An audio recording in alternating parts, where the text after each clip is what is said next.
News live കൊച്ചിയിലേക്ക് സ്വാഗതം. ഈ വാർത്തകൾ നിങ്ങൾക്കായി അവതരിപ്പിക്കുന്നത് Leotech solar solutions powered by mile food stuffs Mookkannoor, Grazia tours and travels near Cochin airport and Cochin Kalabhavan Angamaly franchise. Rahul മാങ്കൂട്ടത്തിലിനെ ഇന്ന് കോടതിയിൽ ഹാജരാക്കുവാൻ നിർദ്ദേശം. പ്രൊഡക്ഷൻ വാറണ്ട് പുറപ്പെടുവിച്ചു.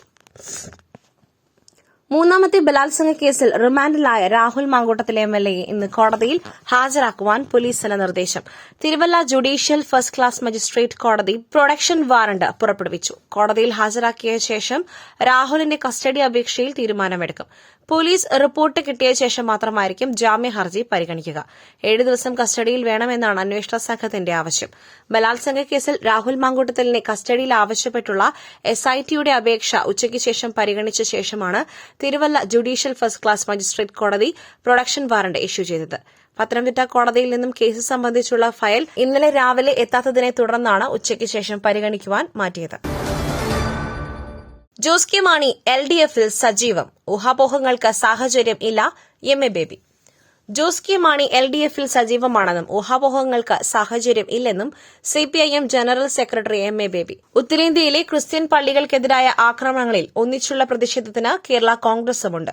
തെരഞ്ഞെടുപ്പിൽ സീറ്റുകൾ വച്ചു മാറണമോ എന്നത് LDF തീരുമാനിക്കും. അതിനുശേഷം സ്ഥാനാർത്ഥികളെ തീരുമാനിക്കും. UDFലെ പോലെ പ്രശ്നങ്ങൾ LDFലില്ല. LDF കെട്ടുറപ്പോടെ തിരഞ്ഞെടുപ്പിനെ നേരിടാൻ സജ്ജമാണെന്നും അദ്ദേഹം പറഞ്ഞു.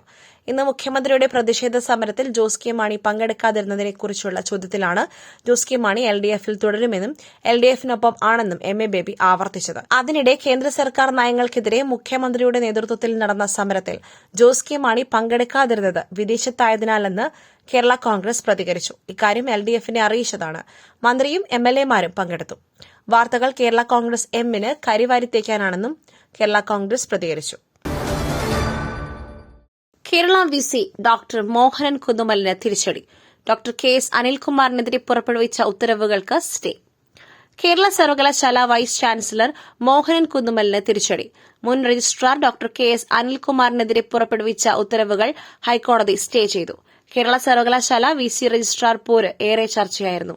പിന്നീട് തർക്കങ്ങളും പോരാട്ടങ്ങളും ഹൈക്കോടതിയിലെത്തി. ആദ്യഘട്ടത്തിൽ VCക്ക് അനുകൂലമായ നിലപാടാണ് ഹൈക്കോടതിയുടെ ഭാഗത്തുനിന്നും ഉണ്ടായിരുന്നത്. രജിസ്ട്രാർ KS അനിൽകുമാറിന്റെ സസ്പെൻഷൻ ഹൈക്കോടതി ആദ്യഘട്ടത്തിൽ അംഗീകരിച്ചിരുന്നു. പിന്നീട് അദ്ദേഹം ട്രാൻസ്ഫർ വാങ്ങിപ്പോവുകയും ചെയ്തിരുന്നു. പക്ഷേ അദ്ദേഹം നിയമപോരാട്ടം തുടർന്നു. സസ്പെൻഷൻ കാലയളവിൽ ഫയലുകൾ നോക്കിയതുമായി ബന്ധപ്പെട്ട് KS അനിൽകുമാറിന് VC കാരണം കാണിക്കൽ നോട്ടീസ് നൽകിയിരുന്നു. ഈ നോട്ടീസ് അയക്കുവാൻ VCക്ക് അധികാരമില്ലെന്ന് ചൂണ്ടിക്കാട്ടിയാണ് അനിൽകുമാർ ഹൈക്കോടതിയിൽ ഹർജി നൽകിയത്. ഈ ഹർജിയിന്മേലാണ് കോടതി ഇപ്പോൾ നിർണായക തീരുമാനം എടുത്തിരിക്കുന്നത്. കരൂർ ദുരന്തം വിജയിയുടെ മൊഴിയെടുപ്പ് പൂർത്തിയായി. കരൂർ ദുരന്തത്തിൽ തമിഴക വെട്രി കഴകം അധ്യക്ഷൻ വിജയിയുടെ മൊഴിയെടുപ്പ് പൂർത്തിയായി. ഡൽഹി CBI ഓഫീസിൽ നേരിട്ടെത്തിയാണ് വിജയ് മൊഴി നൽകിയത്. മൊഴിയെടുപ്പ് നടപടികൾ വീഡിയോയിൽ പകർത്തിയില്ലെന്നാണ് വിവരം. കരൂർ പരിപാടിയുടെ പൂർണ്ണ ഉത്തരവാദിത്വം ആരെയാണ് ഏൽപ്പിച്ചത്? പരിപാടിക്ക് ലഭിച്ച അനുമതികൾ എന്തൊക്കെയായിരുന്നു? തദ്ദേശ ഭരണകൂടവുമായി മുൻകൂട്ടി എന്തെങ്കിലും അപകട സാധ്യത വിലയിരുത്തിയിരുന്നു? കുടിവെള്ളം പോലുള്ള അടിസ്ഥാന ക്രമീകരണങ്ങൾ ഒരുക്കിയിരുന്നു? വേദിയിൽ 7 മണിക്കൂർ വൈകിയെത്തിയതിന്റെ കാരണം എന്താണ്? അപകടത്തെക്കുറിച്ച് എപ്പോഴാണ് വിജയ് അറിഞ്ഞത്? വിജയ് വേദിയിലെത്തിയതിന്റെയും മടങ്ങിയതിന്റെയും കൃത്യമായ സമയം എത്രയായിരുന്നു? തുടങ്ങിയ നിരവധി ചോദ്യങ്ങളാണ് CBI ചോദിച്ചത്. നാളെ വൈകിട്ടോടെ ആയിരിക്കും വിജയ് ചെന്നൈയിലേക്ക് മടങ്ങുക. സൈബർ അധിക്ഷേപം. മുഖ്യമന്ത്രിക്ക് പരാതി നൽകുവാൻ സൌമ്യ സരൻ. ബലാത്സംഗ കേസിൽ രാഹുൽ മാങ്കൂട്ടത്തിലിന്റെ അറസ്റ്റിന് പിന്നാലെ ഡോക്ടർ സൌമ്യ സരനെതിരെ സൈബർ അധിക്ഷേപം. രാഹുൽ മാങ്കൂട്ടത്തെ അനുകൂലിക്കുന്നവരാണ് അധിക്ഷേപത്തിന് പിന്നിലെന്നും മുഖ്യമന്ത്രിക്ക് പരാതി നൽകുമെന്നും ഡോക്ടർ സൌമ്യ സരൻ പറഞ്ഞു.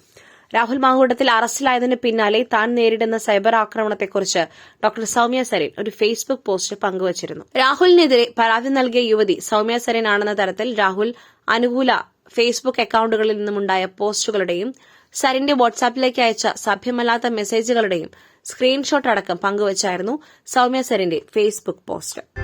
പുട്ടു രുചികരമാവണമെങ്കിൽ മയിലിന്റെ പുട്ടുപൊടി തന്നെ വേണം. അതിന് ചെമ്പാപ്പുട്ടാണെങ്കിലും അങ്ങനെ തന്നെ. മയിൽ റൈസ് ആൻഡ് ഫുഡ് പ്രൊഡക്ട്സ്, ശ്രേഷ്ഠം സമ്പുഷ്ടം. നിർണായക മത്സരത്തിൽ ഗോളുകൾ. സൂപ്പർ കോപ്പയിൽ കണ്ടത് റാഫിൻഹയുടെ തിരിച്ചുവരവ്.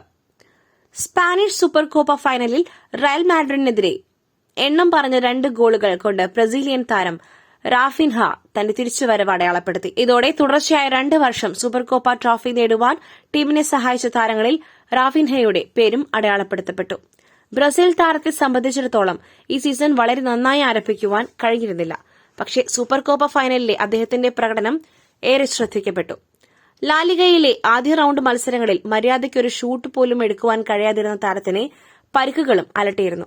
സെപ്റ്റംബർ അവസാനത്തിലും നവംബറിലും ഏതാനും മത്സരങ്ങളിൽ നിന്നും റാഫിൻഹയ്ക്ക് വിട്ടുനിൽക്കേണ്ടി വന്നത് ഈ കരിയറിൽ ആശങ്ക സൃഷ്ടിച്ചിരുന്നു. മറ്റൊരു വാർത്തയുമായി കണ്ടുമുട്ടുന്നതുവരെ നന്ദി, നമസ്കാരം.